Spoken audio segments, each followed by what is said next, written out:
All right, guys, welcome back to the Slower Than You channel. We are hopefully going to get a lot done today. In previous videos, we've explained thoroughly kind of what happened with this motor that we broke not too long ago at a race.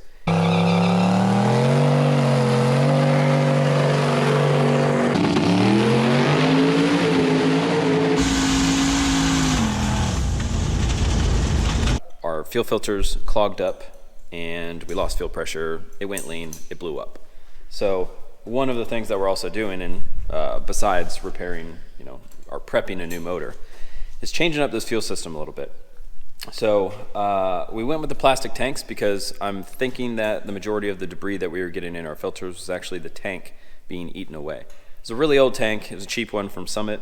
I'm not sure if maybe their materials are not as good as some other ones, but changing that out. So the reason why we have two tanks instead of only one is because one is always going to have whatever racing fuel that we're going to use, whether it's pure methanol or E85 or some race gas or something. The other one's going to always have just regular old cheap pump gas, so that we can still drive it around and get decent gas mileage. Each of these tanks are 8-gallon tanks, so they don't hold a crazy amount per tank, but with the pump gas we should get decent range because we should get decent gas mileage on that. So 8 gallons should be plenty. And 8 gallons for, like, if we're running methanol is more than enough to like do a pass and go drive back. And if we have to drive to another spot, we could probably still drive there without even having to change the fuels out. Total capacity of fuel is around the same as we had with the other tank. We carried anywhere from like 16 to 18 gallons or something like that. So weight wise, the ballast that we're used to in the back is going to be the same. But we have everything that we need except for a couple of minor things. Like I got to go to the hardware store to get like a bolt or two. To not only get this balancer off, the puller that we have, the bolts that came with it don't actually go into the balancer itself. So I got to go to the hardware store and get that. And these little stands that we're making, I didn't get a long enough bolt. We're gonna need, I'd like to be able to find a single spacer. Like if I can just get some tube and cut it down to the spacing that we want, then I'll do that. If not, I'll just stack the 2 spacers like we have here, because that's what they had at our local hardware store. But I need a slightly longer bolt because I want the height of the tank to be about this high, but obviously I still need some length to actually go through the bed and be able to put a nut on it and secure it in place. The reason why I want it to be set up high enough is because these lines are going to be exactly how they are here. You see that come out of the tank and then go into the filters and the 2 pumps right there.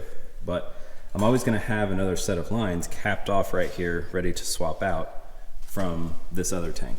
And I want this tank to be able to mount pretty much right here, just in front of this, and have those lines come underneath this tank and just kind of snake over here the same way that these do. So when we're switching between fuels, I could have set up some valves. I wasn't really sure if the valves that you can easily get are quality. I didn't know if they were any good or if people have a hard time with them leaking, not sealing up great, or after a couple of uses them not being too good. So I just went with safety. I don't want there to be a variable in there, start mixing fuels and stuff like that, because it would have been cool if we could do like a 3-way valve and we could just turn the valve to one fuel, turn the valve to the other fuel. But there's a lot of other things that come into that with mixing what's already in the line and the return and whatnot. So I said, screw it, let's just keep it simple. We got 2 tanks, and we'll have 2 sets of lines, and we'll just undo them here, cap these, put the other ones in there, and cap the what will be the return. This is the rollover valve, but we'll have caps for the return and the rollover for the tank that we're not using. So everything's sealed up, and we make a change on the dash because I'll have a button that'll let us go from one fuel to another. So that's what's going on with the fuel system. Hopefully that solves all of our issues. We'll be playing around with 100% methanol, which should be fun. I'm not expecting it to make any more power or anything like that. I just want some nice safety, with a really cool running fuel, since we don't have an intercooler anymore. Tanya is going to be doing the majority of the work on the motor. So the only thing that I got to do for her before she can get started with all of this, or not get started, but finish, I got to get these springs out of here. So these are the heads from the old motor that we broke, and I need to get these nice springs and retainers out of here so that we can use them in the new head.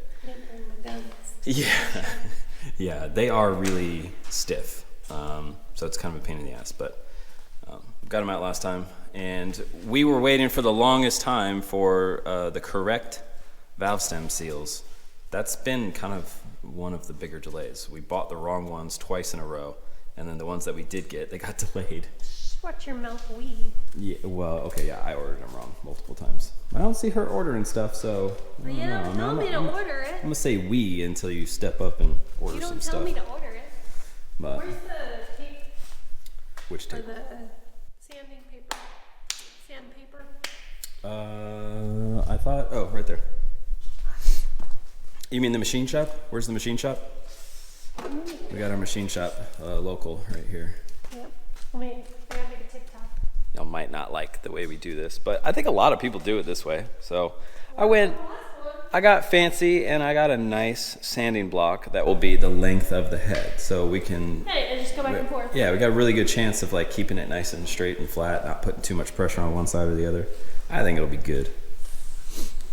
So anyway, once I get those valve springs switched out, we do have some new LS7 lifters or actually she already dropped those in there. I mean, there's nothing special about them. They're literally stock LS7 lifters. You can get them from, wherever. Nothing crazy about those. And obviously we're keeping all the stock stuff in here. We did not take these out. We did not gap the springs. We're gonna be using alcohol of some sort or another in here, so I don't think we're going to need to gap them, even at the power that we're going to be at, which is anywhere from 1,000 to 1,200. So I think we'll be okay there. We are reusing the head studs that were in the old motor. We've only torqued them down literally once. I don't see any reason why we can't reuse those again. And then some stock LS9 head gaskets. And that's pretty much it. She did already put the Melling oil pump in there. That is one thing that's aftermarket about this. Melling. So very few aftermarket stuff actually goes in here. Springs and retainers, ARP head studs, and the Melling oil pump, which honestly I could have done without the Melling oil pump. We had a stock one in the motor that broke over here. And that, did just fine for years, had great oil pressure at any time. So we'll see how that goes. We have a Melling oil pump in the motor that's supposed to be going into the El Camino boat. We haven't had a chance to try that, so I have no idea what kind of pressure it does. But yeah, we should be able to button this motor up completely and have it ready to go into the truck, because we can always put that balancer on after we have it in the truck. But if we can go to the hardware store and get those bolts that we need for that, then we can do that too. Then we'd be 100%. Then all we gotta do is worry about the actual fuel system. So there it is. We'll get to it right now. All right. So we got the machine shop working on our heads right now. On our block.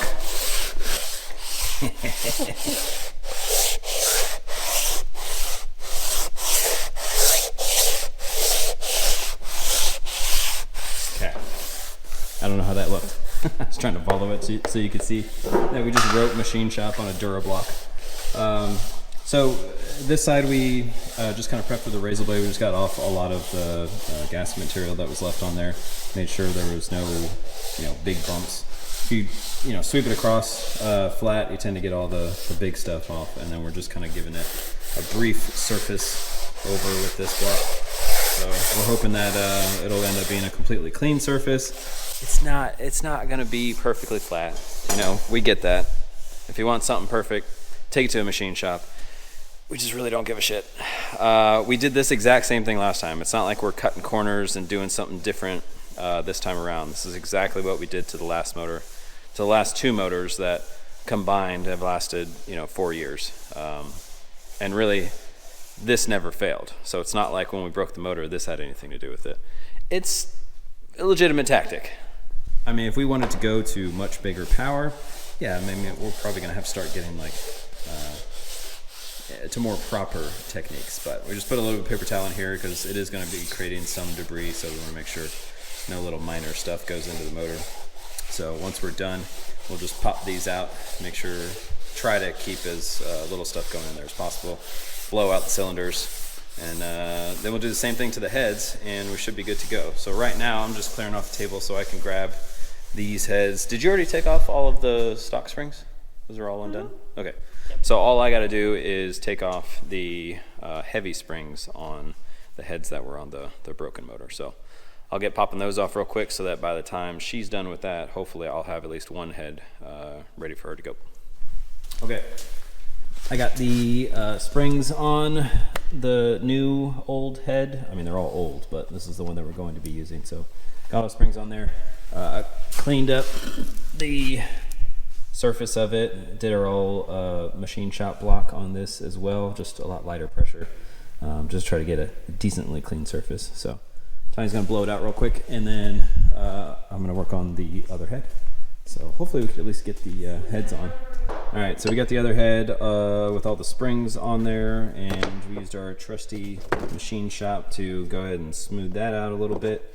So that's ready to go on, but before Tanya puts the heads on, we wanna make sure we clean out all of these holes. They tend to get, you know, when the stock ones come out, there tends to be a lot of debris in there. So I took one of the old head bolts and just cut slits down them. Hopefully you guys can actually see how that is. Because I didn't have a tap, so it was an easy way just to make your own tap. So I just cut 2 slits down there. When I run these in and run it out, it collects all of the crap and grime in there, if there's any metal or burrs or whatnot. Kind of cuts them off and leaves them in this ditch. So then I just take it out, clean out those channels, put it in the next hole, and keep going until they're all clean. So I'm gonna do that with these, and then also with these small ones as well. These tend to get really gunked up, so I gotta create a little tap for these as well. The other thing that we're waiting on, Tiny's gonna go to Nick's shop, PTS Fab, to get the valve covers back. We had him weld 2 bungs on there. We're gonna run this -12 line all the way from the valve cover all the way to this catch can that we got in the back. I've been waiting to use this thing for a really long time. Where the hell did I put it? Oh, yeah, over here. So this catch can, we're probably gonna put this somewhere back here, I think. You know, on the back of the truck. I want it to be behind the tire in case for some reason the motor breaks and it pushes a bunch of crankcase pressure like it did this last time. I want to make sure that all of that stuff, instead of blowing out the gasket in the front and spraying a bunch of oil everywhere. I honestly got lucky that we didn't get any oil under the tire. So if we put this back here, hopefully anything that does come out will go through those lines all the way to this. And if it pukes back here, like, yeah, that sucks that, you know, it'll be puking on the track, but it's not going to be under the tire and we're not going to crash. That's the main thing. So hopefully we can find some way to kind of mount it in this area somewhere. Easy to access, easy to drain. And yeah, we'll finally get to use our fancy NCC catch can. So yeah, I mean, we got a lot of work to do for sure, but we finally have what we need. Just a trip to like the hardware store is all we have left, and then we can start knocking everything out. So we'll see some really good progress here soon. Like always, do the normal like, share, subscribe, leave a comment, let me know what you thought. We're gonna get back to racing very, very soon. So there's gonna be obviously some extra content for any of the members of the channel. So don't forget, if you guys are able to, I'm not saying you have to or anything, but it's a huge help to us, you know, get a little bit of extra income to help us keep racing. Hit the join button down below. Hit that, and there's a couple of different levels of membership that you guys can choose from. Some of it, you just get some extra like emotes and a little channel badge to show everybody that you're subscribed to this channel. And others levels, the higher levels, we actually have separate content that's only viewable to the members. And that middle level is like where you'll see all of the normal videos that everybody else sees, but you'll see them a day early. You know, we'll release them early, or, you know, some of the posts that we're making, because we're starting to use YouTube a little bit more as our primary social media. So there's not gonna be as many posts on Facebook. There's not gonna be as many like posts on Instagram. We've already kind of like eased out of that a little bit. And we're gonna start really making a lot more posts on the YouTube channel and making some, you know, shorter videos. So try to pump out more content and not spend so much time in some of the other social medias. So yeah, we'll see you on the next one when hopefully we got some really good progress and getting real close to getting some oil pressure in this thing and making some noise. So see you next time.